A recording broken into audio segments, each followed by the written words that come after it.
Constructing your life is about much more than just building a bank account. Each week, join real estate entrepreneur and mindset coach Austin Linney as he interviews guests who are constructing their dream lives and impacting the world around them on a daily basis. If you're an entrepreneur or wanting to start a business, or you just want to hear motivating stories of how others have overcome the odds, you are in the right place. And now for your host, Austin Linney. Guys, welcome back to Construct Your Life. And if you don't know this guest, like, kiss my ass, because we have a podcast together. So if you're not listening to that, do we like them? Do we even like them? And welcome to the brain. Wait, no. Which podcast are we doing here? What podcast are we doing? Oh my God, it's Construct Your Life. You know what's interesting? What? I didn't even think about it till now. Like, that's the first time we met. So this is kind of cool. So on this episode podcast, 2. this is the anniversary. It's an anniversary episode. I hope you take me out for a nice steak dinner and some wine. And the way you've been closing deals, I think you're taking me out. Yeah. That's true. That's true. I mean, you're the big shot in Tahoe. You've moved to the place that we all want to. You know what? Somebody told me today. They go, how are you? They hadn't talked to me in a while. I go, I'm working my ass off. They go, yeah, you live in California. You got to afford that. You got to work to earn it. You got to earn that. I was like, I live for free. What does that say? But man, we got my man Anthony here, dude. This is cool. This won't come out for till after the new year. But I wanted to have you on again because we talked a lot about mindset, and I'm sure we will this time too. But I mean, we never actually talked about real estate, you and I. I don't think we ever have. We've recorded like 50 podcast episodes and we've never talked about stuff. I don't think I've ever talked about. Dude, I almost get frustrated when people ask me to talk about Airbnb. I'm like, I don't want to. Don't make me, Dad. Like, it was really funny. I was thinking about this the other day. Somebody was asking me a question about Airbnb and I was like, I should hook you up with Austin. And I was thinking about it. I was like, I actually don't know what Austin does in real estate. Like, I don't really know. Dude, you know what's so great? I talked to Leland the first time I met Leland. We talked for 8 months, and he finally on one call goes, "What do you do?" So what do you do, mister? Oh, is that a good thing or a bad thing? Or do I not let it define me? Is that more the case? Well, it's interesting for you. I guess you define yourself more as like a coach and a broker of people than you do a real estate person. I don't think that you actually consider yourself to be like a true blood real estate investor. I actually don't like it at all. And what's interesting is I actually find it absolutely boring. Yeah. Well, this is something that I think a lot of people overlook when it comes to real estate is it's boring. It's a boring business model. And honestly, like that works for me because we raise capital from investors and I don't want to put them into an exciting opportunity. I want to know it's like, it's just rinse and repeat, do the same thing over and over. We get the same results. And like you set a timer to it. I like that personally, but in terms of like, is it a sexy business? Not really. No, not in the grand scheme of things. I'm on this new kick. I've been talking to Mark. We're thinking about creating a series around. No, I wish we're creating a series around Mark Picard, around advice I would say to my 20-year-old self. Mm-hmm. And I love this because one of the things I want to tell him is that sexy doesn't sell for me. Like I'm looking at, sexy sells, but sexy doesn't deliver. Exactly. And what's interesting is I just interviewed Grinzik I'm doing Tactical Tuesdays on my podcast where we talk about a topic. And he was saying that the cap rates are getting so compressed in multifamily. He's looking at businesses and going, I mean, it's basically the same investment. Like, yep. I mean, yeah, it's a different vehicle, but like, if you look at multifamily real estate, you are running a business with inside a building. This is one of the most interesting. I came to this paradigm actually at the very beginning of my multifamily investing career, which was from the very beginning looked at these buildings and I was like, this is just a small building or a small business. This is no different than if I owned a gym or a laundromat. Like that's just all this is. And if I can go in here and run it really well, that's great. And I loved it because it was simple and understandable. But as I think a lot of people, they get into multifamily, they think it's like this unique thing that you only find in multifamily or like commercial real estate. And I'm like, no, you could go buy a business or build a business. Like, this is why I say everybody should build a business and own some real estate. And really, in my mind, it's the same thing. Mm-hmm. It's the same exact damn thing. Mm-hmm. Like, if you own real estate, you own a business. I'm just trying to sneak it into people's like consciousness. Yeah, and one of the things that we talk about, and I'd be interested to hear your thoughts. Like, there are days, I just said this to a client just a minute ago. There are days that I wish I could just be a salesman. Like, I'd be a really good one. I had the house, I had the car. I just went in, I sold my ass off, and I didn't have the responsibility of the taxes, the employees. Like, that's what people think. Like, oh, we're just out here and it's just fucking roses and shit. Now, there'd be some days where it'd be dope as shit to just take a vacation and not have to worry about all the other things I have to do. Yeah, if it wasn't for the taxes, I think being a salesperson would be like a sweet gig. And it'd probably be the best gig because it's already pretty entrepreneurial. You already get to use a lot of the skill sets that I think are so important to living a good life, which is like having a good mindset, having the ability to effectively communicate. Like, it's interesting. The majority of content that I consume in the last like 3 months in particular is all around sales, And why is that? It's because sales is really just about effective communication that leads to a desired result. If I can move you with my words, with my opportunity, then the sky's the limit for what you can do. But even outside of like sales and like getting revenue or whatever, but just like the ability to communicate effectively with the world and shift at least maybe one or two perspectives to see the world in a similar way to you. I think that's a really powerful and empowering skill set to have. So I had a guy, and this happens from time to time. I had a dude text me today, and he's like, "Hey, I need 15 minutes. I'm about to fucking blow my stack." 15 grand. He's like, "I'm gonna blow my stack." He's like, "I'll pay you," and I'm like, "Dude, you don't gotta fucking pay me. It's cool. Like, we'll just talk." And so I let him fucking vomit. I let him fucking go, and he's like, "I fucking can't stand my business partner. This guy doesn't treat me with any respect. He's telling me that I'm not organized, all this shit." And I just let him run, And after he got done, I was like, "Hey, is there any part of you that thinks that he's projecting the way he feels about himself onto you?" And he goes, "Well, fuck. Well, there we did. 15 minutes just shifted the entire perspective. And now you can show up to that meeting at 3:00 with some compassion." Mm-hmm. That's proper communication. That's perspective. That's what we do. Like, that's the rub, because the problems aren't going away.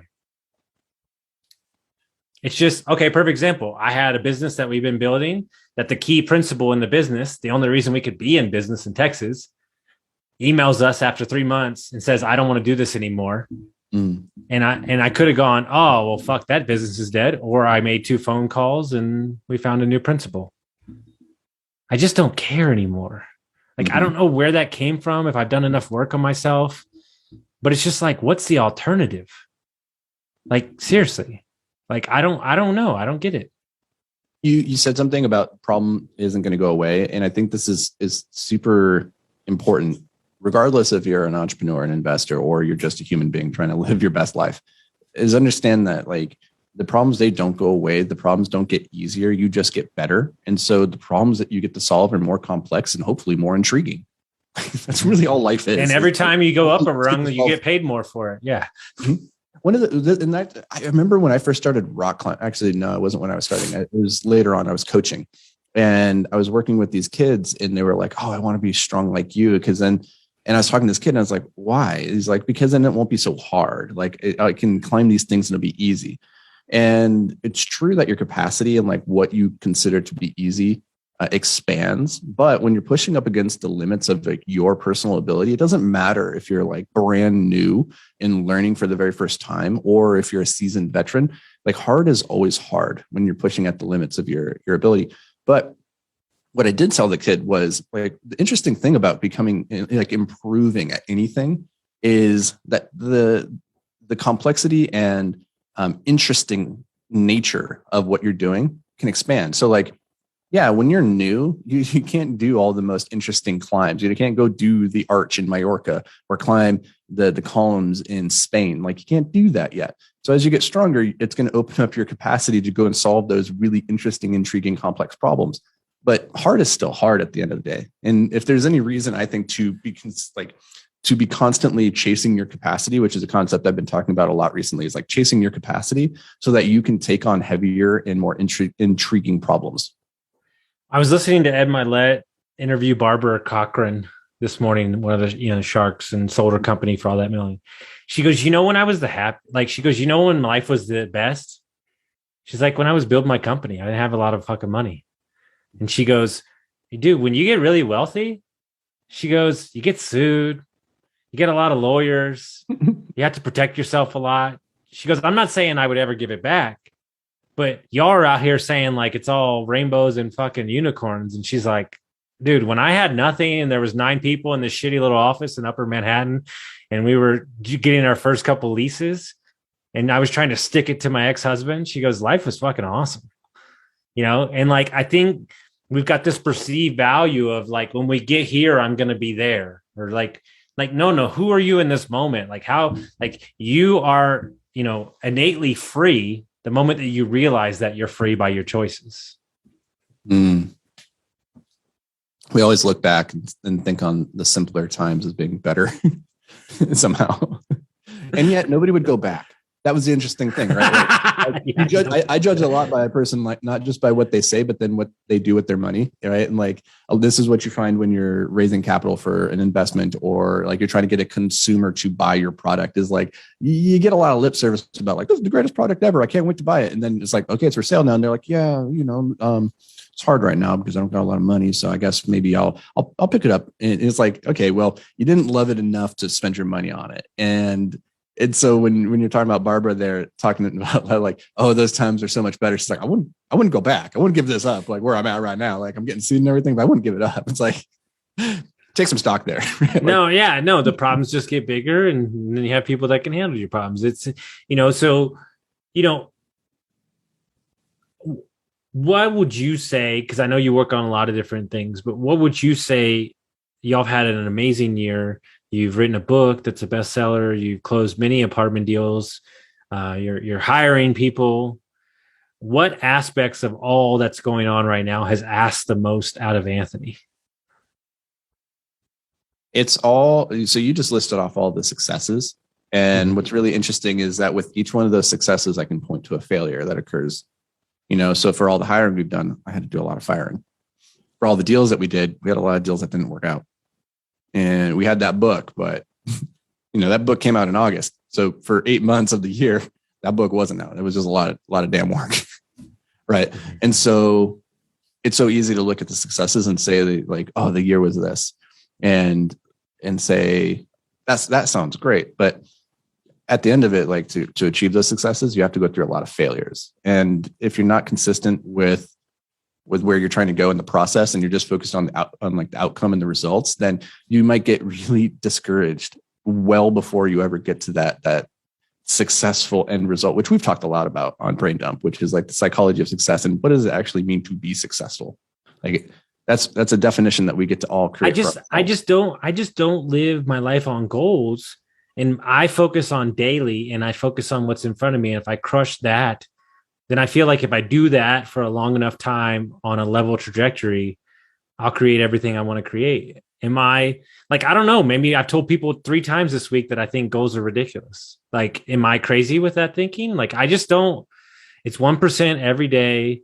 I'm going to get better. I'm going to handle what's in front of me. I'm going to crush my things I need to do daily. Like, that's just the way I operate. Like, it's more lifestyle based for me than like, this is what I'm going to knock out Q1. Like, I don't know, maybe I just have too many balls in the air and it's hard to put a dot on it. Guys, you know what, man? I have been in this short-term rental game for so long. You know what? I think I'm paying the light bills over at Airbnb and HomeAway and those companies. The fees are getting ridiculous. And the only way to do that is to stop building your real estate on somebody else's platform. And my man, Mark Simpson, Book Direct Playbook, the book is coming out. And this is a no-brainer. We got the hotels. The hotels do 50% direct booking on our website because of the tips and tricks that he's taught us with marketing and so on and so on. I've got a preview of this book. It is a game changer. Make sure you check it out, dude. You won't regret keeping more of your money for yourself. I was listening to, who was it? It might have been Jordan Belfort's podcast the other day. And he was talking about how the word goals wasn't even in the public lexicon until like 1950s or 60s when like Earl Nightingale came on and did his like radio broadcast and he started talking about goals. And then it was actually a different thing. When he was talking about goals, he was actually talking about vision, like and life vision, and having this big, audacious vision for what you want your life to be. And when you're talking about like having a life plan or like life by design, like I can already see my company and my life 10 years from now. Like it's in here already. Mm-hmm. So you have the vision, and somewhere along the line, the word goal became like this almost like bastardized concept where it's now just to-do lists. It's just tasks.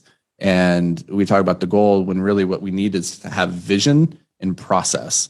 And I think vision or goal, like if you want to call it by that, but I think because we have bastardized it, maybe vision is more helpful because vision is like, who do you see yourself in the future? Who are you as an individual? What kind of life are you living? That's not like a goal. It's just, who do you see yourself as when you see yourself in the future? And you get to determine right now, as you're going through that mental exercise, who that person is and what you value and what that life looks like. And then the question becomes, okay, what are the processes that have enabled that person to become a reality? It's really simple. At the end of the day, you just figure out what were the processes that would enable you to become that person. Okay, that person they have a strong stoic mindset. They're calm, but they're loving. They're physically fit. They're healthy. They have great wealth. They can go and do whatever they want with their time and spend it with whoever they want when they want. They're able to communicate effectively with the world and convey their ideas in a way that gets other people bought into the vision. Okay. That's the vision. Yes, I'll take all those things, please, sir. Right. But the process is like, okay, cool. Every day, then let's start working on our mindset, our health, our wealth, and our communication, right? The 4 spheres of influence that I talk about all the time. It's like, it's super simple. It's not easy, but it's the process. It's not necessarily a goal. And we talked about this very recently, I think, actually on Brain Dump, the episode that came out this week, and you put onto my radar. Because I never go back and listen to us. I'm like, these guys are full of it. But I did go back and listen to this one. And I was talking about how I don't think that you can live a successful life until you've clearly chalked the field with the rules that you're playing by. And that means having a set of values and like a code of ethics that you're playing the game of life by. And I think that's important if you want to, future cast, like what's your vision for the life that you want to have? Like it starts by understanding the underlying code of ethics that you've established, that this is how I'm going to live. Mm-hmm. My business partner, he said he finally got to a place where he was getting too many opportunities thrown his way and life is good. And he really wants to create the life, life by design. And he sent me a list and it was like 5 things. And he goes, if anything falls in this category, impact the community, something that my kids can grow up and see as a business, land. We want to create, this. He's like, I'm in. Like if it falls in one of these categories, I'm done. And I sent them, I said, in the million people I've talked to, that's the only time I've ever seen that from somebody. And he knows, like, if it's outside of that, I'm good. It's not happening. And he just walks on by. Like, it's super powerful to just have it and go, okay, assessment done. Let's go do it. Like, we're looking at 40 acres right now. And he's like, boom, falls right in line with what I want. Ranch in Texas, done. Okay, cool. Let's go do it. It wasn't like, how am I going to get the money? It wasn't like, whatever, how are we going to get it? No, it was like, okay, sounds good. I mentioned this a while back, but I was in like a mastermind workshop thing with Tom Bilyeu, and he was talking about how he was talking about this in the lens of like a CEO. But I think this is also important for just period in your life, is that you're standing in a room of 1,000 open doors, and your job is to close 999 of those and then go running like a madman through the one open door, right? And whether you're a CEO and you're trying to get a team of people to run through that open door with you, or you're just trying to get yourself and your life through a door, recognize that like you can't squat on 2 toilets simultaneously. Well, I mean, you can, but it's going to make a mess. So pick one. You got to pick your doors and say, those are the doors I can go through. And life, it sucks that it is so short. And there are so many things that you could do, but you can do anything you want, but you can't do everything. So get really clear on what that anything is that you want to do. And there's a lot of people that aren't living anything close to what they want to be doing because they've settled for mediocrity. And shoulda, coulda, wouldas, or mom, dad wanted me to do this. What do they say? Good is the enemy of great. Mm-hmm. Like I was at Jake and Gino's multifamily mastery in Orlando, and I think it was Luke Wren was on stage. He's like a Tony Robbins guy, and he's like, "Good is the enemy of great." And who wants to live a good life? And then he's like, "Raise your hand. Who wants to live a good life?" And then he's like, "Who wants to live a great life?" He's like, "When given those two options, why would you ever go for good?" Right? Like, why would nobody would choose a good life over a great life? And so stop settling for good. Well, it's funny because I know your personality, right? And what was the shit that we were sold when we were kids? You make a bunch of money, you sit on the beach. I'm gonna drink my ties. I did that for about 48 hours and I wanted to lose my fucking mind. And I was like, this is what you're selling me? Nah, I'm good. Who goes on vacation and it ends up more stressed than they were this at guy? Like everybody. I do. Everybody more or less like come back from vacation and need to decompress. Dude, my favorite Jerry Seinfeld joke is he goes, I have a theory that wherever you are, you want to be somewhere else. So if you're thinking, I want to be out, and he goes, the moment that you go out, you go, man, I'd love to be home. Well, I think there's a deep, profound truth there that everybody needs to spend some time unpacking for themselves, because we're almost, I would say every human is striving for something that they don't currently have. And I think Naval Ravikant says it best: desire is a contract you make with yourself to be unhappy until you get the object of your desire. And it's like, wow, why don't you just go ahead and get rid of that desire, or shift that desire to something that you already have? Like, be grateful for the things that you have in your life and remove the desire, and then live in gratitude and happiness in the moment. And I know this is all like way simplified. And I was like, no. I've been getting some coaching, and I would love to hear your prospect on it before we get out of here. Wait, you're getting coaching from somebody other than me?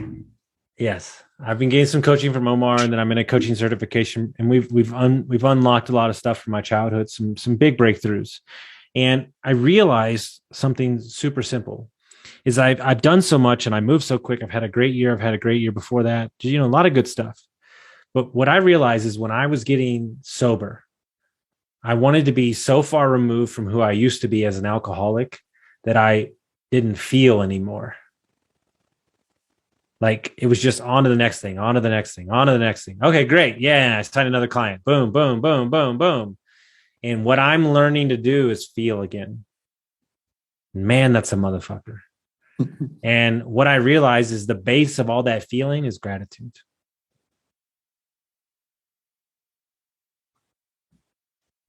Why do you think it is that you were trying to move away from feeling for so long? Because I hate that motherfucker I used to be. Like with a passion. That mediocre, mail it in, drink every day. And I just wanted to get in this fucking speeding train and get so far away from that version of myself and not realize that version of myself made me who I am today. You know what's interesting? I think in metaphors and analogies, as you even said that just now about like wanting to be so far away from that person that you were, that you wanted to hop on a train and just be like removed or transported. And like the first thing that my mind thought of was, well, if you step on a train to get away from who you were, somebody else is running that train. And so that train can always bring you back, right? Like the only way to get away from who you were is one step at a time that you take, because then the only way you can go back is if you take those steps back. You're in control. But if you hop on a train, somebody else can take you away, but then that thing can also bring you back. And in that case, you're still not in control, right? So, and I know the metaphor breaks down in some ways, but it's interesting. No, I it's get interesting. it. And I think there's a lot of truth that when we're trying to get away from the person that we are or the person that we perceive our past to be, often we look to external things that train other people to help get us away or to like this new lifestyle or whatever. And like, that's going to be the thing that transports us away. When really you can only ever get just like one step at a time away. And you just have to keep taking those steps slowly but surely.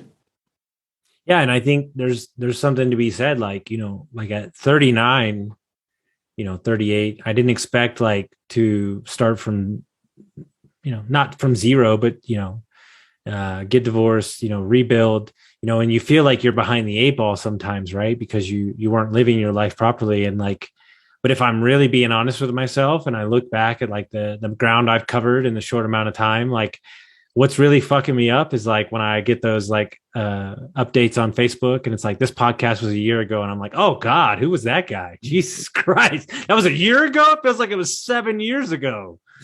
Yeah. Like, I got one of those the other day from Facebook where it's like 7 years ago you were here. And I was like, seven years ago. Whoa. No, it's crazy, man. And I think that we like with the right environment, with the right being around the right people, with the right mindset, like it's amazing how much ground you can cover. Right. And like I think like my successes are like my clients' results. And like I guess yesterday was my birthday. I didn't like send out a memo, like send me text. But like I got like four. No, it's coming up. But I got like four. I got like four in the same day, like in the same hour of like, hey, thank you. You got me here. Like, hey, you don't coach me, but I got my first property listening to your podcast. Like, that's my currency. Mm. And like, if I can keep doing that on a trajectory for the next 40, 50 years, like, I think I will have completed what I needed to do on this earth. Mm-hmm. I do think, you asked about this year and like for most of the listeners at home don't care about what I did this year. They don't care about what you did. They're thinking about themselves and they're a universe of one. Mm-hmm. I mean, we all are. We're all a universe of one. But just from a high level, I want to share some bullet points here to wow everybody and then walk it all back. Is we published a Amazon best-selling book. We acquired nearly $30 million of real estate, and we hit like number one podcasts in our category. Right now, I say all that, and it's like, okay, wow, that sounds cool. Like, they had a great year. Now we hired a bunch of people. We moved into new headquarters. But the thing is, like, all of those things, they were born off the back of just really boring daily activities. That's it. Like, none of that stuff happened all at once. Like, the book took over a year of every day just slogging away and putting a couple more words on the page. The podcast just required twice a week, getting our butts into the same room and pushing record and then launching it. And all of those assets, it just was one conversation after another and a whole lot of deals that didn't work out. And all that's to say is that when you're saying like we underestimate what we can do in a period of time, it's like, yeah, you can do so much and go so far as long as you don't care about how quickly you get there. And if you're willing just to keep showing up every day and doing a little bit more work. And it's the same, like for you, man, like just looking about where you've been in last year, it wasn't some Herculean effort on any given day. It wasn't like, man, on Monday, Austin really fucking showed up and did. No, I punched the clock, like beat that motherfucker off the wall every day. And you know what? I look at it and I go, from June 1st on, it's been like, oh my fucking God. And I think to myself, you know what that is? Last year. Mm-hmm. That's last year. You know what's interesting about people? You know what I think the greatest compliment is? Like they ask, how you doing? Business is better than ever. My clients are crushing it. They go, yeah, we know. I'm like, what? They're like, dude, bro, you've done like 450 podcasts. You're fucking out there every fucking morning. You work out every day. Like you're fucking talking to people. Like you put in the work, dude. And the work, like, it's so interesting because right now in this computer in front of me, I see my calendar and it's like, I look at this and it's remarkable how unremarkable any one of these days is in the grand scheme. I'm like, I'm literally looking at this. I'm like, right now I'm on a call with Austin. You look at that on my calendar. There's not something that you can look at your calendar and go, oh, that looks like $30 million worth of real estate. No, it's I have a conversation with Austin, and then in 10 minutes I have a interview with a marketing person, and then 30 minutes after that I have a coaching call with somebody. And it's like, none of this is sexy and interesting from the grand, like, what is the goal? Like, there's nothing here, but this is the process. And this is what the process is. It doesn't look like much is, I guess, the takeaway. And for people that are at home, the reason I really want to drive this home is that, like, you are already like fully capable of greatness, of the greatness that you think that you have inside of you. Like, it's not some Herculean thing. It's just daily consistency and showing up and saying, I'm just going to take that next step.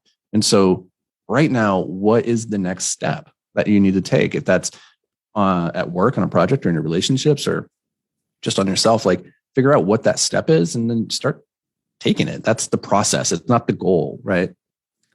You want to know the secret to life, guys? Super easy. One step. Wait, I'm going to give you the second secret. The next step. Oh, shit. Put down the books. Put down the podcast. I just gave you the secret to life. You know what's interesting? I was talking to Grinzik about this because we were talking about contractors. We're my business partner who we sold a house together. He's from Oklahoma, and he has construction background, so we're gonna create a construction business, right? And I said, you want to know how we win the game? We show up when we're supposed to. That's it. Nothing else. That's it. Because as you said it to me a while back, you go, I told you these are the people we're competing with, and you go, no, motherfucker, they ain't even in the arena. Yeah. I mean, if you don't even show up for the game, don't talk to me. You're not my competition. I'm competing against the other team that showed up, like the other guys and gals who are like showing up every day and doing the work. And so step one is just showing up, get your butt in the game. Yeah. Honestly, like, you can win so many games just by default because the other team won't show up. Bam. Done. So if people want to find out just off that alone, if people want to find out about the book and the other podcast, not the brain dump, the other one, how would they do that? I mean, you can just find me. I'm Anthony Vicino. If you Google me, I'll show up. I'm in a bunch of places. If you want to come and learn more about what we do on the real estate side, that is invictusmultifamily.com. Yeah. And you know me, I'm more interested to not talk about real estate. Dude, I would say, I do want to say, God, I love him so much. I was talking about him this morning too. That conversation between you and Bruce that was an amazing conversation. Oh yeah. Yeah. That was a lot of fun. I like Bruce. Yeah. He's a good spirit. Bruce is a good motherfucker. You know what's interesting? My business partner is running through all my podcasts. He's listening to him and he was like, hey, number 90, that guy, I need to have lunch with him. I was like, let me guess. I didn't even know the number. Bruce Peterson. Bruce. He's like, yeah. I'm like, yeah, I got it. Yeah. Me too. He doesn't want lunch with me. I get it. I was on. No. What's interesting, right? I don't think he's got to your episode yet. But what's interesting is when I texted Bruce, he was like, "Oh, you're in the Austin area." This is before we knew each other, and he's like, "I'll have lunch with you." And I'm like, "What?" And he's like, "Yeah, too. Just have lunch." I'm like, "This is awesome." Bruce shows up, man. What I do want to say is, like, when whoever your business partner, whenever they get to our episode, it's really important that they realize that is a landmark episode, because that is the episode that launched the brain dump. It did. It's very, you know what? I'm going to go listen to it. It's historic. Again, it's historic because we're going to change the world with the psychology of success. Guys, if you like this episode, send it out to your friends, share it with somebody to get some value. We'll see you next time. And listen to the brain dump, you motherfuckers. And what if you haven't listened to the brain dump yet? What's wrong with you? Seriously, dude. I mean, the Angelo Rick Alexander episode alone will fucking change your life. Yeah, that was a killer episode. And then the Omar one, we're getting huge. We're getting huge because Anthony was dropping bombs. So, yeah, it's amazing. We'll see you next time.